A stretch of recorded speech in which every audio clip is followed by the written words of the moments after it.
แล้วญาติโยมท่านสาธุชนท่านผู้ฟังทั้งหลายทุกท่านได้พักฉันน้ำเดินไปเดินมายืดเส้นยืดสายก็ผ่อนคลายลงไปแล้วก็ญาติโยมท่านทั้งหลายปิกมาปะกันอยู่ด้วยกันแถมช่วงสุดท้าย16 นาฬิกา 5 นาที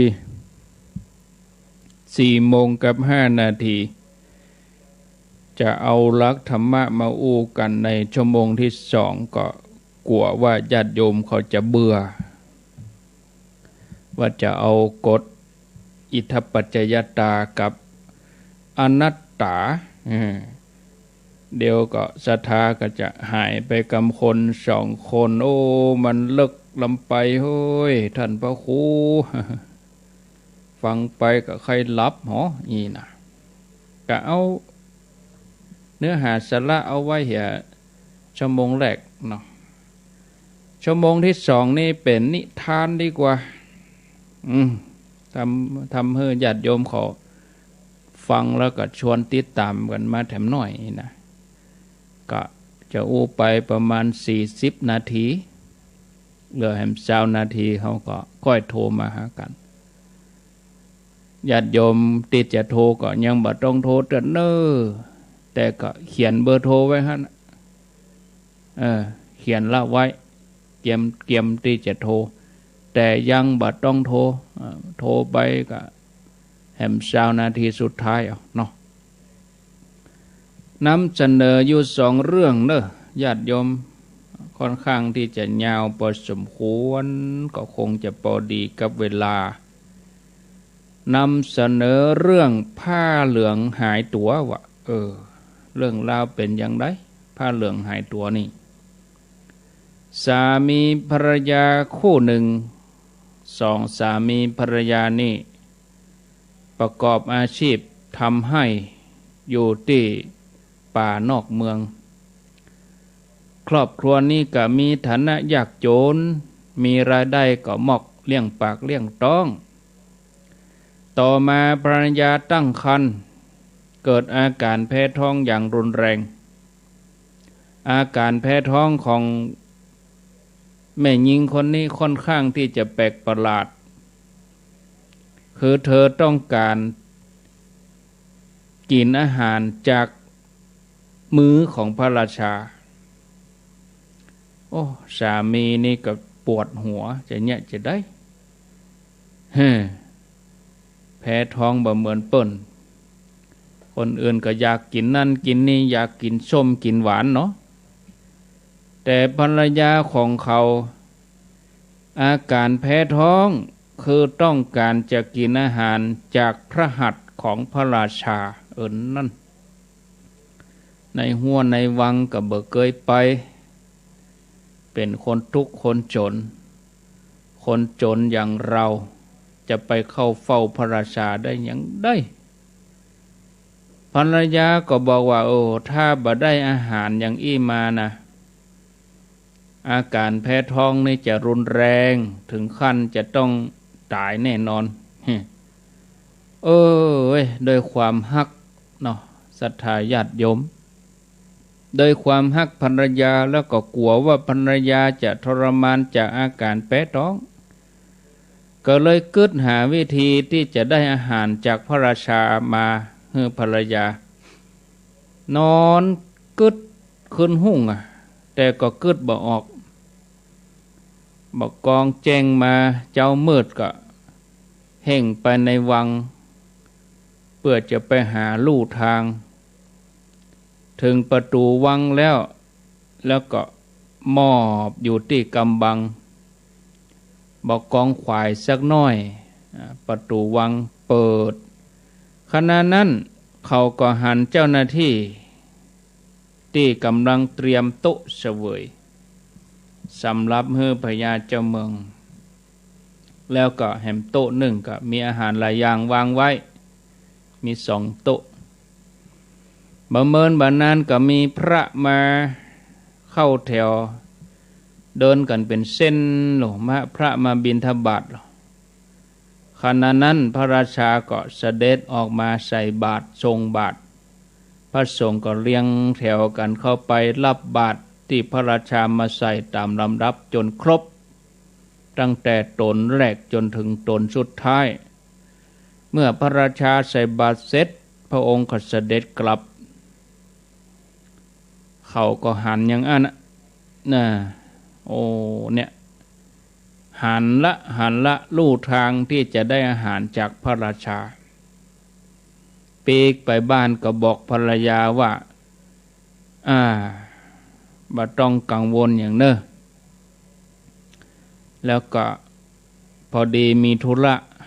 ที่จะต้องไปค้างคืนที่อื่นภรรยาก็บอกว่าอันหยังญาติโยมตกแมลงเขาก็ออกจากบ้านไปวัดที่อยู่นอกเมืองก็ขอให้พระสงฆ์ขูดหัวให้กรรมเนี่ยโดยต้องการความประสงค์ว่าให้บวชนี่แหละพระสงฆ์นั่นก็โกนหัวให้นะเขาก็ลบออกจากวัดแล้วก็รอเวลาจนถึงดึกเข้าไปวัดแถมใหม่ไปลักขโมยเอาบาตรกับผ้ามาห่มผ้าเหลืองนะผ้าเปิ้นเอาตากไว้ที่ระเบียงหั่นพระสงฆ์เปิ้นเอาผ้าเหลืองตากที่ระเบียงกุฏิเขาก็ไปลักเอาบาตรเอาผ้าเหลืองมาได้มาแล้วก็ออกจากวัดถึงกลางทางก็เปลี่ยนเนี่ยลองหัดนุ่งหัดหยังนึกถึงตอนที่พระเปิ้นเดินเปิ้นห่มกันยังได้เอกมันถึงจะบรรลุลุยก็ห่มหัดฝึกอยู่หลายเตื้อจนถึงว่าคล้ายๆกับพระแต้น่ะหัดห่มอยู่หลายเตื้อละทีนี้ก็เข้าไปในเมืองแล้วก็ไปแอบรอไปมอบรออยู่ที่บริเวณใกล้ประตูวัดนะมอบอยู่หั่นศรัทธาญาติโยมท่านทั้งหลายไปมอบอยู่หั่นถึงเวลาเมื่อเจ้าพระเข้าแถวบิณฑบาตพระทั้งหลายก็จะไปรับบาตรที่ในวังเหมือนเดิมเขาก็ห่มผ้าเหลืองอุ้มบาตรเดินโดยตามพระไปห่างๆเมื่อพระทั้งหลายเข้าไปรับบาตรตามลำดับที่พญาเจ้าเมืองเขาก็เก่งบ่เคยกำเตื้อกลัวเปิ้นจะยับได้ก็เลยลักพอวิธีการเปิดบาตรว่าพระเปิ้นเปิดบาตรอย่างใดนี่ค่ะเนี่ยศรัทธาญาติโยมได้รับอาหารจากมือพระราชาแต่ละมาถึงลำดับตัวเองเป็นตนสุดท้ายก้อยๆเข้าไปเปิดฝาบาตรรับอาหารมือเท้าเย็นเลยญาติโยมแต่ก็คมไว้สำรวมไว้มือเท้าเย็นหมดมือก็เกร็งเท้าก็เกร็งแต่ก็บ่เฮือแสดงอาการออกมาครั้งแรกรู้ที่ได้อาหารจากมือพระราชานี่บอกกองหับบาตรได้แล้วกับโตยพระหมู่นั่นไปโตยก้นเปิ้นไปฝ่ายพญาเจ้าเมืองก็สังเกตพระตนสุดท้ายนี่นะยังมาสำรวมแต่ว่าบอกยอมที่จะพอตนอื่นบัดจิตใจบ่ลอกแหลกเลยสำรวมดีหรอพญาเจ้าเมืองก็เลยเกิดความสงสัยว่าอันนี้คงจะเป็นพระที่เปิ้นปฏิบัติสูงเปิ้นคงจะเข่งคัดนี่นะพญาเจ้าเมืองก็เลยสั่งให้มหาดเล็กตัวไปพอแล้วมหาดเล็กเจ้าจงไปดูพระองค์สุดท้ายแล้วว่าอยู่ที่ไหนอยู่วัดไหนสีเปิ้นเข่งแต่นะคงบ่ใจพระธรรมดามหาดเล็กก็เดินตัวไป เมื่อไปไกลแล้วก็หันพระรูปสุดท้ายเดินแยกออกจากกลุ่มแล้วก็เตียวดุมไปนอกเมืองอย่างเร่งรีบมหาเล็กก็โตยไปห่างๆนะหันท่านเปื้องจีวรที่นุ่งห่มออกแล้วก็ไปใส่เสื้อใส่เตียวหันแปลว่าโอ้อันนี้ปลอมโน่นนี่มหาเล็กนี่ก็ตกใจแต่บ่โวกเวกโวยวายอย่างใครหูว่าเป็นไผเนี่ยอย่างอีเนี่ยอย่างก็เลยโตยพอใจคนนั้นไปก็ไปหั่นใส่ข้าวม้วนผ้าจีวรเป็นก้อนลุ่มโจ่งไว้ที่พุ่มไม้แล้วก็บาดไปบาดนั่นก็มีอาหารอยู่ก็เข้าไปในกระท่อมหลังหนึ่งมหาเล็กนี่ก็มอบพอเขานำอาหารออกจากบาตรเอาไปใส่จานให้ภรรยาถามว่าได้อาหารมาจากไหนได้มาจากมือพระราชาก็เขาก็ตอบว่าได้จากมือพระราชาแต่บอกว่าวิธีใดภรรยาก็กินอาหารจนหมดอาการแพ้ท้องก็หายมหาเล็กนี่ก็หันเหตุการณ์ทุกอย่างที่เกิดขึ้นในกระท่อมพร้อมกับถามถึงเหตุผลที่เขาทำอย่างนี้เขาก็เล่าความจริงให้มหาเล็กฟังทุกอย่างโดยที่บ่ปิดบังว่าไปขอให้พระเปิ้นโกนหัวให้ไปลักจีวรแล้วก็ไปเดินตัวยพระบิณฑบาตมหาเล็กฟังแล้วก็อินดูโอ้เกิดว่านะถ้าตกตาตัวก็คงจะลำบากจะเนี่ยจะได้ดีเกิดบ่ตกถ้าจะยับก็สองผัวเมียนี่โดนประหารแน่นอนแต่ถ้าบ่ยับตัวเองก็จะโดนข้อหาไปทูลความเท็จทูลความเท็จกับพระราชาโกหกพระราชาก็มีโทษถึงตัดหัวเหมือนกันเนื่องจากมหาเล็กนี่เป็นคนฉลาดลักแหลมเหมือนกันกึดชักบึดชักเมื่อนี่ก็หาหนทางที่จะพ้นความผิดตัวเองก็จะพ้นความผิดเขาก็บ่มีความผิดอันนี้ก็ออกจากกระท่อมนั้นไปที่ประตูวังซึ่งพระราชาก็ยังรอที่จะฟังข่าวอยู่พระราชาก็ถามว่ามหาเล็กเป็นยังไงพระคุณเจ้าเป็นพระวัดไหนมีคุณวิเศษอย่างใดพ้องพระราชาถามมหาเล็กก็คุกเข่าก้มกราบทูลว่าโอ้ขอเดชะพระยาไม่พ้นเกล้าข้าพระพุทธเจ้าปฏิบัติตามที่พระองค์ได้ตรัสสั่งก็ไปตัวตามติดจนไปถึงชายป่าข้าพระพุทธเจ้าหันจีวรหันผ้าเหลืองหายแวบเข้าไปในพุ่มไม้เลยพระราชาฟังแล้วก็ปรบมือว่าแล้วพระรูปนั้นคงมีคุณวิเศษเบิดเสียแห่งที่เฮาใส่บาตรวันนี้โอ้ปิติยินดีเหลือเกินมหาเล็กหูดีว่าพระราชาเข้าใจผิดว่าพระรูปนั้นหายตัวได้แต่ก็เบาใจที่ได้พ้นผิดตัวเองก็บ่ได้กล่าวความเท็จเพราะว่าผ้าเหลืองนั่นถูกโยนเข้าไปหายในพุ่มไม้แต่ทุกอย่างก็เลยลงเอยด้วยดีจบบริบูรณ์ไม่มีภัยได้รับโทษอันยังคนฉลาดย่อมหาทางออกได้อย่างนิ่มนวล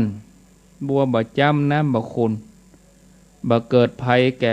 คนใดแก่ภัยเรื่องนี้สื่อให้หันว่าการทำบุญให้ทานนั่นอยู่ที่เจตนาเป็นสำคัญถ้าเจตนาบริสุทธิ์ปรารถนาจะให้เป็นทานแล้วก็เกิดปิติยินดีสบายใจบ่เกิดเสียดายเมื่อลูน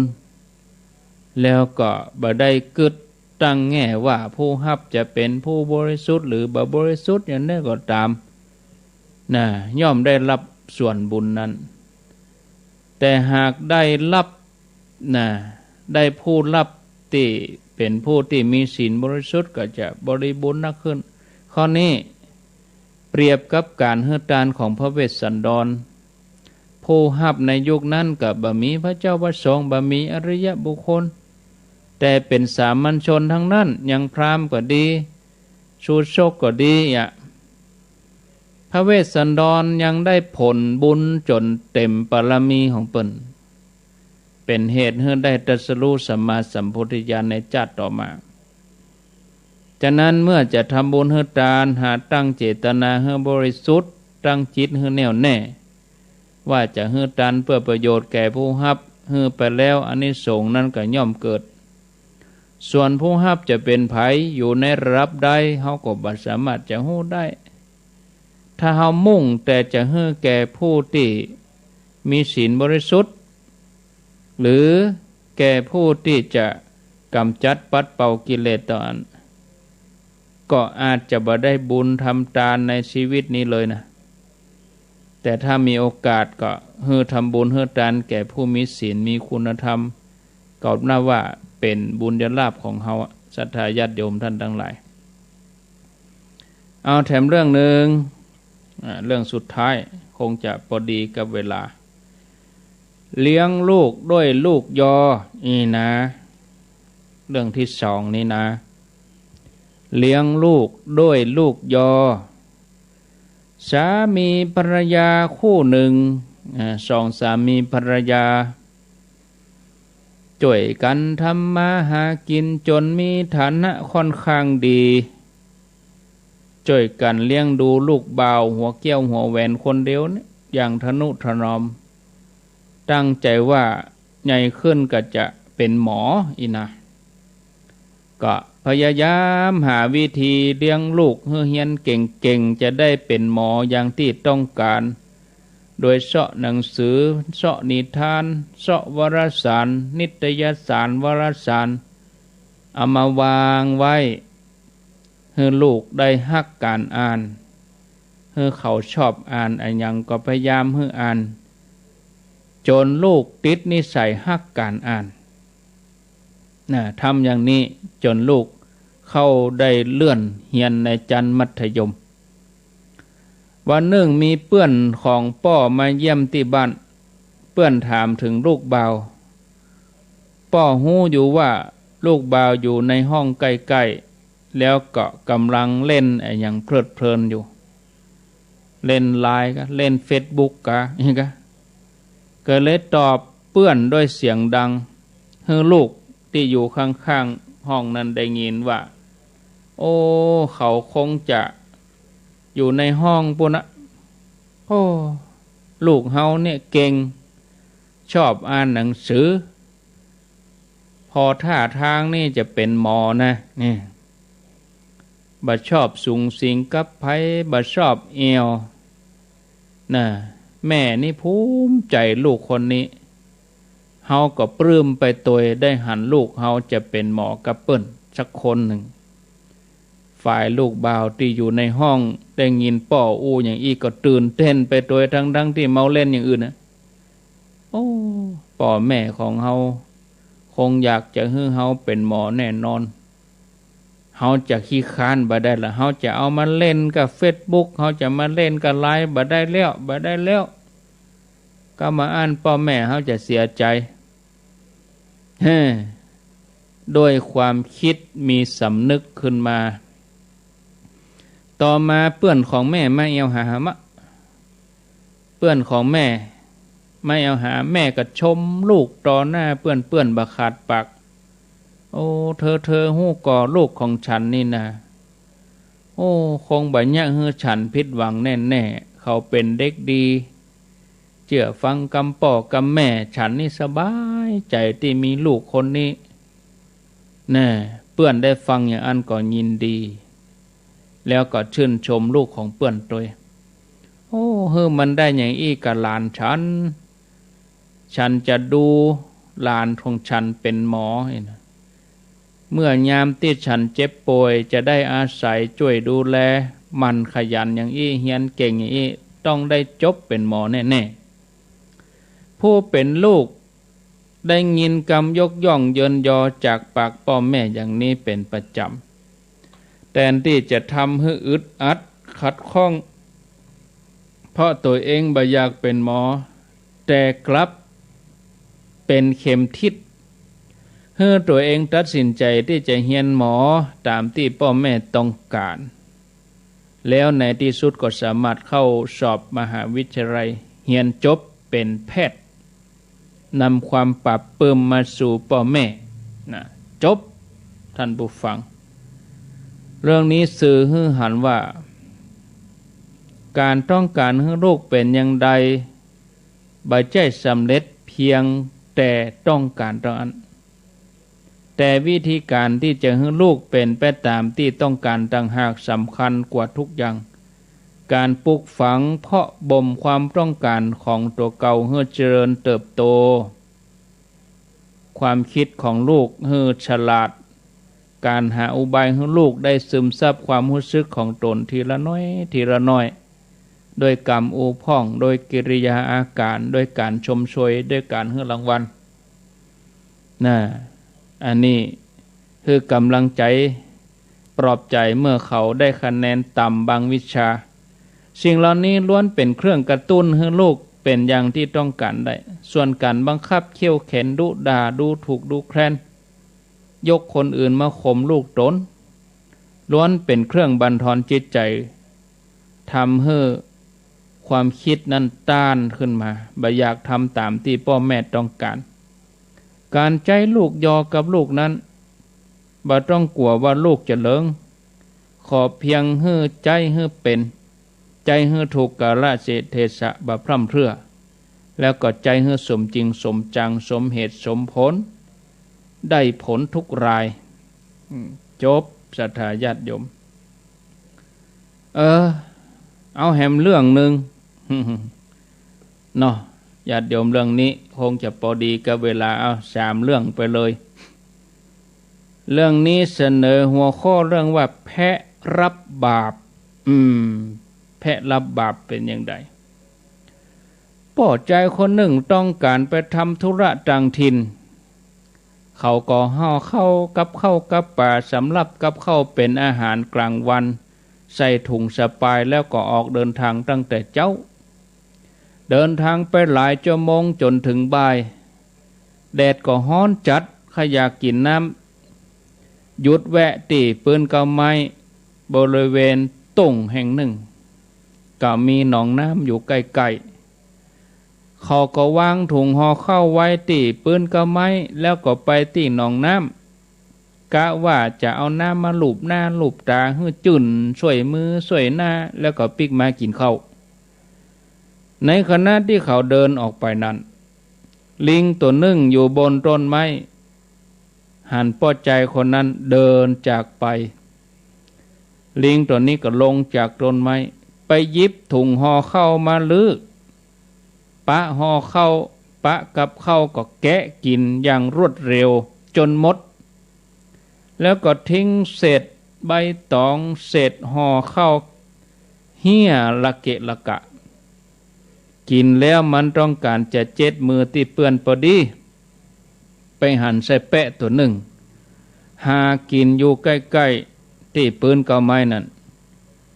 ลิงก็ล่นไปเจ็ดมือที่เขาแปะมันมีเขาหรอแล้วก็กระโดดขึ้นบนเกาไม้ทำว่าบ่มีหยังเกิดขึ้นส่วนแปะนี่ก็เล็มกินหญ้าไปเลยๆโดยที่บ่รู้สึกเดือดร้อนอะไรอย่างพอใจคนนั้นหลังจากที่ล้างหน้าล้างมือเรียบร้อยสบายตัวก็เอาน้ำมาตักน้ำมาตวยเพื่อกินข้าวแล้วจะได้กินน้ำจะกินข้าวล้อมปอมไปถึงเก้าไม้โอ้ถุงห่อข้าวเหี้ยเบอะกระจุยกระจายแทบจะเป็นลมไผ่มาลักอาหารเขากินควันออกหูเลยโคดก็โคดพอไปพอมาแวดไปแวดมาก็บ่หันคนหันกระแปะตัวเดียวเตียวดุมเล็มกินหญ้าเขาก็เตียวเข้าไปหาแปะหันเข้าแปะมีเศษเข้าติดอยู่หั่น ติดเข่าหันติดปากแปะหันก็หู้ทันทีว่าอ๋ออันนี้รู้มันลักกินข้าวเฮาป้อใจคนนี้มีความเชื่อสนิทใจว่าแปะมาลักกินข้าวอ๋อแปะตัวนี้วอนเสร็จแล้วว่าแล้วก็เปียดุนไม้ไล่บุบไล่ตีแปะแปะล่นหนีด้วยความเจ็บปวดและความกลัวแต่ไหนเลยสู้กำลังความโขดบ่ได้ปอดใจคนนี้โล่นตัวแปะก้นลงไปปอดใจคนนี้ก็บุบจนตายอันเนี้ยแพะรับบาป นี่เป็นที่มาของคำว่าแพะรับบาปลิงเอามือไปเจ็ดเข่าแปะลิงมันไปกินข้าวแล้วเอามือไปเจ็ดที่เข่าแปะรับบาปนานเรื่องนี้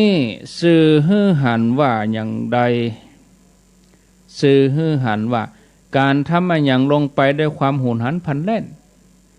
รีบด่วนตัดสินโดยไม่ได้คิดรอบคอบบ่ได้ฉุกคิดให้ดีก่อนย่อมก่อเกิดความผิดพลาดเสียหาย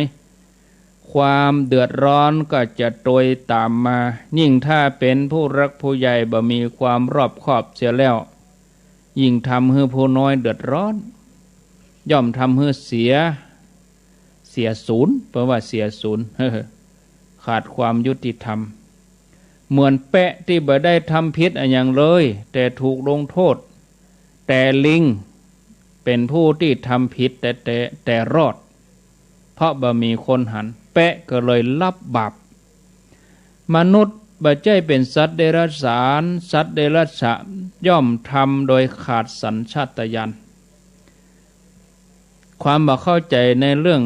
ความผิดถูกชั่วดีแต่มนุษย์โดยปกติมีความรอบคอบมีจิตสำนึกในเรื่องถูกผิดชั่วดีสามารถยับยั้งชั่งใจระงับอารมณ์ได้บ่ทำอย่างโดยหุนหันพลันแล่นแต่จะพิจารณาถึงเหตุผลความเป็นไปได้เสียก่อนแต่เมื่อใดขาดความรอบคอบขาดจิตสำนึกดีๆแล้วก็ทำอย่างโดยที่บ่ได้พิจารณาท่วนทีเมื่อนั้นความรีบด่วนย่อมทำให้ผิดพลาดก่อให้เกิดความเดือดร้อนแก่คนอื่นสร้างเวรสร้างกรรมให้แก่ตัวเองโดยที่บ่รู้ตัวเสียภาวะความเป็นมนุษย์ในตัวไปตัวจบศรัทธาญาติโยมเนาะเวลาก็โวยแต่เนอะ4:32 นาทีละเอาเปลี่ยนบรรยากาศเนาะญาติโยมเนาะใครจะโทรก็โทรวันพุธก็บ่มีรายการนะไม่มีรายการวันพรุ่งนี้มีรายการวันที่อย่างวันพุธปุ่นน่ะวันพุธวันรายการก็มีวันที่30สิ้นเดือนพอดี0998366322เปลี่ยนบรรยากาศใครจะโทรก็โทรเข้ามาที่หมายเลขโทรศัพท์0998366322มีก็เข้ามาจะอู้จะจาก็ขอเจริญพรโทรศัพท์เข้ามาแจ้งผลการนับฟังจะสนทนาจะถามปัญหาอู้จาก็ขอเจริญพรได้เนอะรับแล้วสายเล็กว่าจะเจ้าว่าจะได้ยายอ้วนเจ้านั่งฟังอยู่นี่เนอะแปะรับบาปคนรวยโดนเปิ้นบุบลิงเอามือไปเจ็ดเข่ามันน่ะเข้ามันเลยติดเข่าแปะแปะก็เลยโดนบุบไปเสียตายไปเยอะเนาะนะบอกหูเนาะหูเนาเจ้าโมทนาเจ้าไปฟังอยู่เจ้าว่าจะเจ้าโอ้แม่อ้วนอยู่บ้านสันขวาง0998366322 เจริญปนอะไรสาธารณครูต่อบุญมีครับดีเงินมาดีแน่เป็นลักกินข้าวเพิ่นนี่ตดข้าวเรามันไปเช็ดหมดกลางแปะนี่ได้โอ้แปะเดินรับบาปไปแปะรับบาปถ้าจีได้ด้วยทำครูเด้อยินดีแปดน่ะยินดีเด้อเป็นจ่ายทำครูเด้อเจริญปนไม่ใช่ครับท่านครูครับจากที่ไหนโอ้ยฉันคิดเล็กครับโอ้ฉันคิดเล็กฟังทางใดนี่ฟังทางอินเทอร์เน็ตกะครับฟังวิทยุอ่ะฮะวิทยุก็ได้กะวิทยุครับ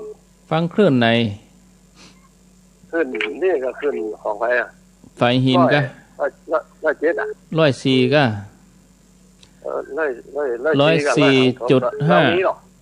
ฮะของดันนี้หรอ104ไปใจยัย104ไปใจดารุณีอย่างของวัดฝ่ายหินของวัดฝ่ายหินนะวัดเซนดีวันของวัดฝ่ายหินกะ104.5เนี่ยฟังวิทยุได้ยินทีก่อครับได้ยินทีพดไปแผ่วอันเบียงกะหลงบุญแหละยินดีเนอะอันนี้ฟังวิทยุฟัง104ว่ะข้ามโดยนางแก้วไปบุญลุนี่เจริญปนไหวสาเจ้าท่านพระครูว่าจะได้พระเจ้าของมันก็ย่ำเกิดแปะนั้นได้กินข้าวสุกบ่ได้เลยไปเกิดจะได้มันไปใครอยากกินข้าวก็ใครอยากกินข้าวยังฆ่าแม่ได้เนาะเป็นฟังได้กินสักเถอะบ่มใจสมองกะความหิวมันมีกล้องวงจรปิดเลยไปหลับบาปช่วยปุ่นนะความหิวความอยากนี่หรอหน้ามืดด้วยนะนั่นน่ะอิ่มไม่บอกไปบุญนะจ๊ะอิ่มลิงไปบุญสเตนดีเจ้าวัดเจ้าใช่ต่อไปแพะรับบาปไปเฉยเลยเจริญปนไว้ตาครับพระครูน้องเบลครับวันที่25ผมก็จะไปเนอะได้ไม่มีปัญหาผมก็จะไปอยู่ครับแล้วก็อันถ้าพระครูบ่อู้เจ้านี่ก็บ่อู้เตื้อเอียกอ่ะยังก็ปกติเปิ้นล็อกดาวน์คนงานกรุงเทพเปิ้นไปเกี่ยวอย่างกับเฮาแม่นเกี่ยวอย่างกับเฮาเนาะครูเนาะครับต้องไปกลัวอย่างละเอาก็ป้องกันตัวเก่าอย่างเงี้ยกะเนาะไปพอในห้างปุ่นจัดงานด้วยความราบรื่นนะครับโมทนาเต็มกาดนัดกาดอย่างเนี่ยบ่กาดเสากาดติดกาดจันทร์คนนักเหลือไปวัดกันตามห้างตามอย่างหยับเขาก็ใส่หน้ากากเหียมันล้างมือเหีย0998366322มีก็เข้ามาจะจะจ๋าก็ขอเจริญปนโทรเข้ามาไผจะสนทนาถามปัญหาแจ้งผลการนับฟังอย่างใดก็เจริญปนเข้ามาเลยมีก็เข้ามาโทรเข้ามาสนทนาจ๋าแจ้งผลการรับฟังก็ได้จะจ๋าอยู่ที่ไหนตั้งได้เจริญปนประการเจ้าโทรจากที่ไหนแม่โทรจากอันหนองหานสันทรายเจ้าหนองหานสันทรายอันถ้าพวกนี้เจ้าแม่ไม่ฟังขึ้น104นี่นะแม่มีใจให้หอมก้านน้ำก็ไฟเปิ้นแม่จะอันเนี่ยได้โอนไปทางใดบ้างเขียนปากกาไว้หรอเดี๋ยวกันเดี๋ยวเตรียมพร้อมเลยนั่นจ้ามีปากกามีกระดาษล่ะเดี๋ยวเจ้าได้นะเจ้าบ้านไหนบ้านนี้เจ้าโปรดฟังทางนี้นี่หรอจ้าเจ้าฟังอยู่เจ้าสถานีวิทยุ เจ้าเขียนเลยเจ้าสถานีวิทยุสสวอันนี้ก็ห้าสคศาลา2ตัววแหวนแล้วก็จุดเจ้าสสวเจ้าธนาคารกสิกรไทยธนาคารกสิกรไทยเอาเขียนเลขเลยจ้า471นะแปลว่า471มา41อยู่เจ้าดูไก่วิทยุกันยังไม่ไปฟังวิทยุอย่างฟังโทรศัพท์นี่กะฟังดีๆเจ้า227 4927 4927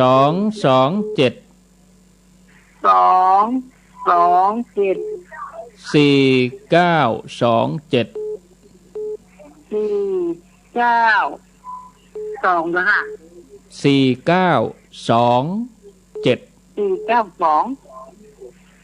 ดี๋ยวนะคะ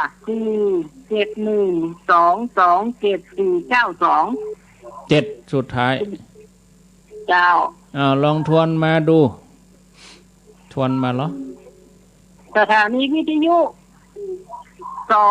วอันอย่างก็ค่ะสคศาลา2ตัวสสวอย่าสศาลา2ตัวเจ้าสสวอย่าสอนย่อทวนเลขมาเหรอ471 227 4927ค่ะถูกต้องแล้วถูกต้องแล้วมั้งค่ะถูกต้องแล้วตามนี้เนาะเจ้ามีใจใครห่วงมันกันน้ำก็ไฟเปิดฟังก็ตลอดเนาะดีแล้วเจ้าตั้งใจไว้จะหอมสัก200อีกนะห่างดงเนาะห่างดงดีแล้วกะดีแล้วเจ้าอนุโมทนาเนอะเจ้าอย่างวัดอันอินทศิลป์เจ้าก็ฝากอันหอมเปิดไฟตั้ง2-3 ปีละดีแล้วเนาะตามที่เฮาพอจะทำได้นะกะเจ้ามันน้อยเนาะไปให้เดือดร้อนตัวเองเนอะจะไปให้เดือดร้อนตัวเองเดี๋ยวท่านสถานีวิทยุโฆษณา2ตัวอีเนาะเขาจะส่งไปตามนี้อีเนาะอ่านกะสสวนะสคศาลา2ตัวแล้วก็วแหวนแล้วก็จุดเนี่ยเจ้าแล้วก็ต่อด้วยอันเด็กบัญชีนี่นะอันเด็กบัญชีเจ้าลูกบ้าวจะโอนไปตังนั้นเลยกับตังโทรศัพท์โอนโทรศัพท์ก็ไปมีปัญหาอย่างชื่อมันต้องขึ้นนั่นน่ะแล้วตัวเลขขึ้นเนี่ยก็ถูกต้องหมดนะเนาะเลขขึ้นก็ชื่อขึ้นนั่นน่ะเนาะเจ้าส่วนมากเจ้าก็โอนไปตังเนี้ยที่ลูกบ้าวโอนให้เขาดูอะไรอย่างนี้นะดีแล้วกะโมทนาเนอะเจ้าสาธุค่ะเมื่อเจ้าก็ตามฟังอยู่เรา4-5มานี่นะแต่ก็สวดตัวบัตันจากสวดได้บ้องเนี่ยจะต้องอ่านหนังสือเอาเปิดเมื่อตี 3แล้วเหรอธรรมะเนี่ยอันนั้นฟังบัตันเพราะว่าจะ4-5ฟังนั่นที่สวดอันจะทำมาจากเลยนะได้อยู่เจ้าแล้วก็อันไม่แต่ใหญ่เนาะม่วนดีแล้วก็เข้าใจดีเจ้ายังฟังผ่านนี่แม่ก็ฟังตลอดอะแต่บัดโทรบัดตานก้นบัดได้เป็นอย่างง้อเนอะเจ้าอะไรอาจารย์เฝ้าวันจะเขียนนะนี่อยู่เนี่ยก็ค่าใหญ่โอนสตางค์ไปอันให้ดีบ่าวโอนไปที่น้องก็จะพยายามตั้งใจไว้ใจยะค่ะแล้วก็ดูก็จะทำตามที่เขาตั้งใจไว้นะท่านเนาะอนุโมทนาเนอะเจ้าสาธุเจ้าน้องหานว่าก็ตามเนี่ยกะเนาะดีละเจริญปนแม่จ๋าเจ้าแม่ฟังอยู่เนอแม่ฟังอยู่เนอฟังอยู่ไหนฟังอยู่เนอแม่ฟ้องเจ้าแม่ฟ้องอยู่ไหนสิเจโฮมลำปางน่ะจ้ะอันกะแนะนำให้ครบกาเขาอยู่เขาเจ้ากูแรงกูเจ้ากูแรงเจ้าแกชวดน่ะมันบ่ได้ฮะได้ก็ไปเป็นหยังฮะ ชวนมันได้ก็เป็นหยังว่างไวก็นั่งไวก็ได้อ๋อไปเป็นหยังท่านแนมว่าจิตเป็นสมาธิจิตหนิมเตอะนะจิตตั้งมันจิตหนิมก็ได้อะนะอาจจะมาสวดโดยเปิ่นนิ้วมันทีก็บัดตันเนาะบัดตันเนาะบาดด้วยมันตันก็เป็นอย่างอ่ะเขาจกปะไม่มีฝนเลยบดมืดบัดได้มืดมากเลยมานะนั่งแก่เน่กล่าวสาธุโมทนาแม่ฟ้องอยู่แจ่โฮมปุ่นลำปางเจริญปนปิดวิทยุก่อนปิดวิทยุก่อนนอ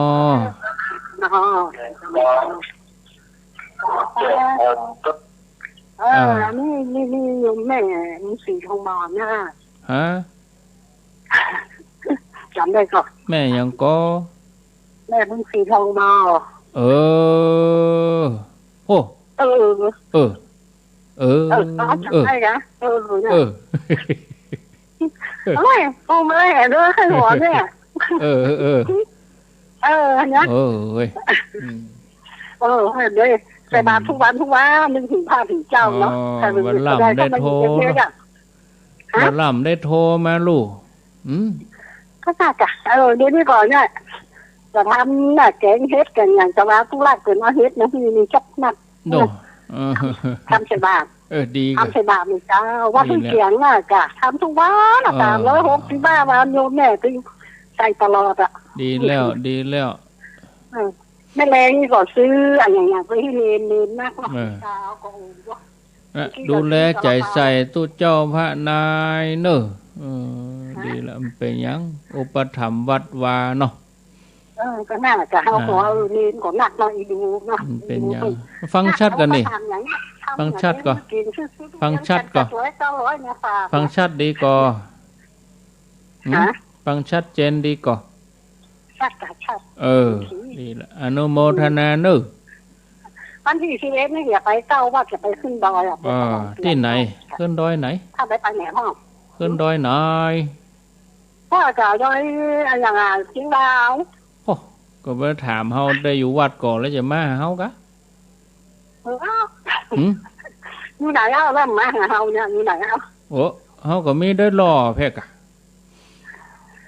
ได้รอกับบ้านยายเขาก็อยู่ได้รอเหรอก็น่ากะไอ้แม่จะมากะไอ้แม่ไปไหนวันที่11ได้รอไปหาไผ่น้องมีพี่ขึ้นหมายถึงวันที่11ปุ่นน่ะวันที่11ปุ่นน่ะไอ้แม่จะไปไหนถามว่าเฮาอยู่วัดก่อนจะไปปุ่นน่ะเชียงดาวเข้าวัดก็ถวายเพียงเข้าพรรษาก็เก้าวัดนี่มันจะมาได้รอนี่มันจะไปยังไงก็น่าได้รอกันเชียงดาวมีใกล้กันเนาะคนละครึ่งทางเลยไปใกล้อย่างปดโหอันนั้นอยู่สุไหงโกโลกอันนั้นอยู่ลำปางแล้วขึ้นทางเรียนนี่นะเขาว่ายังไงเขาล็อกดาวน์หรือเปล่าเนี่ยมันไปไหนดูนี่ยังบอกฮู้แค่ไหนจะไปได้บ่ได้เนี่ยก็เนี่ยโควิดเนี่ยล็อกดาวน์นี่ยังไงบอกให้ช่วยญาติโยมทั้งหลายสวดมนต์รับเทียนน่ะสวดมนต์ที่บ้านนะเพื่อนกลับบ้านกลับจองได้เนาะเพื่อนได้กินงานสำราญแล้วก็เดินเพิ่นไปที่เซบ้านเก่าบ้านเดิมอย่างกะกินน้ำสำราญหรอกพี่ก็ได้เนอะอย่างโควิดทำสวดมนต์เขาจะอธิษฐานไปดูลูกหลานกำลังทำมาหากินกับน้ออย่างกะที่ไปบ้านเก่าบ้านเดิมได้แล้วกินน้ำสำราญแล้วเนาะของเพิ่นกลับอย่างกะก็ได้นะกะก็ได้อยู่ยินดีเนอะยินดีอนุโมทนาเจริญปนติดแล้วติดแล้วกะไหวเจ้าวิลากะไหวชาวิลากะวิลาก็ฟังตั้งโทรศัพท์นี่กะฟังตั้งโทรศัพท์อุยลาไปเมาฟังวิทยุก็เลยงง ฟังเนี่ยกะฟังโทรศัพท์นี่นะว่าจะได้เวลาฟังโทรศัพท์นะกะก่อนนั่นนะกะก็ไปอู้กับวิทยุบนอวบเนี่ยกำลังจ่ายไปได้เนอะอ๋อกำลังจ่ายก็ไปเป็นอย่างคะแนนฟังถึงวันฟังถึงวันน่ะฟังถึงวันก็ดีปีนี้อายุเท่าใดอายุครบเท่าใดอย่างก็อายุเท่าใดอายุ94ล่ะเจ้านี่แหละฮะวันนั้นก็แท้จะเจาะคนไปได้อยู่แล้วก็ไปเป็นอย่างก้อยเซาะกันกะแหมตึงเดือนก่อนเนาะข้างแหมตึงเดือนก้อยเซาะเอาข้างแหมตึงเดือนก่อนเด้อ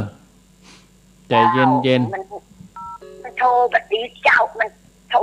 มาได้ก็จึงมาได้แล้วเหรอโทรมาหาจุ๊กหมู่นั้นก็เปิ้นบอกไม่เชื่อก็เลยมาได้อันนี้ก็โทรมาตึงได้ตึงติดเจ้ายินดีเนอะเวลาเต็งกับประเดี๋ยวเนี้ยเต็งโทรนะจ๊ะเต็งโทรนะมันมาการเพื่อนกูบอกเว้ยเขายินดูเนาะไหวจ้ะโชคดีเนอะโชคดีอันเนี้ยชวดโมนก็ชวดจะเพิ่มจะเชื่อก็ไหวพระวงเจ้าบัตรได้ไปชวดโดยจะกรรมเจ้าบัตรได้ชวดเว้ยไปเป็นยังก็ถ้าจังหวะมีกับสวดนะครับแม่ก็ไหว้พระแล้วไปทั้งทีละก็ชวดแล้วแหละเป็นไหว้จ่าเจ้าเด้อขอบคุณแม่วิลาบ้านดงหัดนาคคุณนี่ดงหัดนาคจอมตองเนาะ0998366322กันเนี่ยจุดของครูบาอาจารย์คือบอกเบอร์ให้โยมนั่นแหละก็ย้ำแล้วก็เปิ้นลืมฮับ2 สาย 3 สายก็บอกเบอร์เฮ็ดเตื้อกันแต่เปิ้นลืมก็อู้เพลินไปกับบอกเบอร์กับคนเฒ่าบ่ได้โทรหาเจริญพรนมัสการเจ้าอ้าวยายคำกะยายพอแล้วแดงนี่แม่นก็แม่นแล้วเนาะแม่นละกานี่ยายพรนะโผจกขึ้นข้างห้องจะเดี๋ยวเนี่ยเหลือปิดที่นี่ข้างห้องอีกข้างแม่ไปเหลือปิดเปิดบุญทั้งยกเดี๋ยวนี้เอียนล่ะหยุดแล้วกะเดี๋ยวนี้มีแล้วบุญหยุดแล้วนี่ก็หันแดดอยู่นะแล้วก็ละอ่อนของมาแอลนี่เฮ้ยเรื่องเมาละอ่อนเนี่ย